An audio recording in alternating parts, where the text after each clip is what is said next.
for tuning into our close-up profile on Oscar winner Renee Zellweger. I'm Madison Michelle.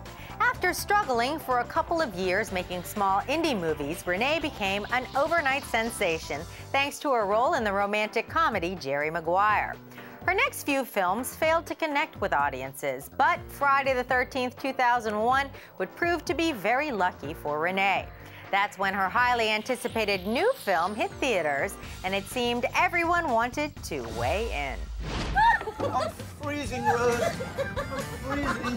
What really sort of just catapulted Renee Zellweger into the public eye as a real actress, as somebody who's willing to kind of go out of her normal range of comfort, were the Bridget Jones films. The film would prove to be a real stretch for the actress, especially around the waistline. When they cast Renee Zellweger, who was American and pin thin, there was a lot of controversy and a lot of discussion from the people who love the book, both in the media and online. There were forums. Everybody wanted to give their opinion. But Renee Zellweger wanted to prove them wrong. Only because of the responsibility that I felt to Helen Fielding, because she created such a beautiful character, and to the other people on the film, because I didn't want to be the weak link, and also because I knew that this book meant a lot to people, and it meant a lot to me. The Wayfish star not only gained 25 pounds for the role, but she also added a convincing British accent to her repertoire.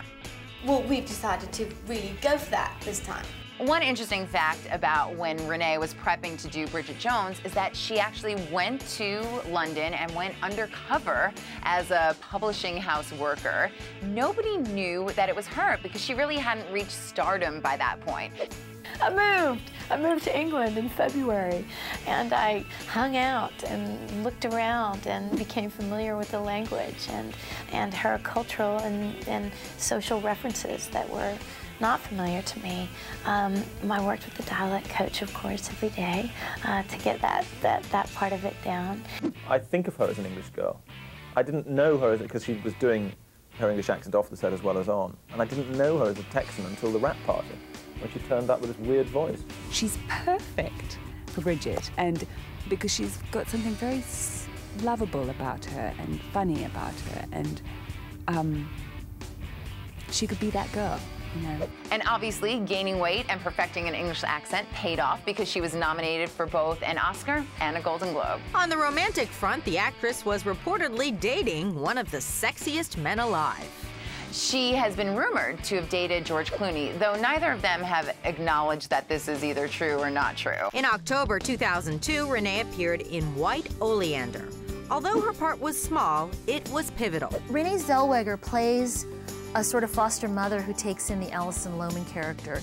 And it was an opportunity. She had not previously played a part like this, where she kind of played a maternal, more idyllic sort of character, somebody who genuinely cares, brings this girl into her home. I love the characters in the book, and I loved how the mother-daughter relationship progressed as this young girl matured in foster homes. And Claire is an interesting character because, well, she's an interesting dichotomy of weakness and strength. She gets strength from giving, but she can't give to herself. The film also gave Renee the opportunity to work with a very talented ensemble cast. All people that I've admired from afar for so long: Robin Wright-Penn, Cole Hauser, and of course Michelle Pfeiffer. She was just divine, you know. She was just, you know, she's so talented, and she worked so hard on this movie. I mean, they just worked her really long hours, and, you know, I mean, we've all, you know, done it though, but it was really, really, I'm very fond of her. But audiences were less fond of the movie, and White Oleander ended up in the red, grossing just over $16 million in the U.S. Don't change that channel. Up next, Renee risks everything for a little razzle-dazzle and all that jazz. I don't care if I fall down and break bones and humiliate myself and never work again. And later in the show, how Renee busted out for the Bridget Jones sequel. The fellas in my life responded really positively to those changes. And they said, gosh, Renee, wow, you might ought to consider keeping that stuff.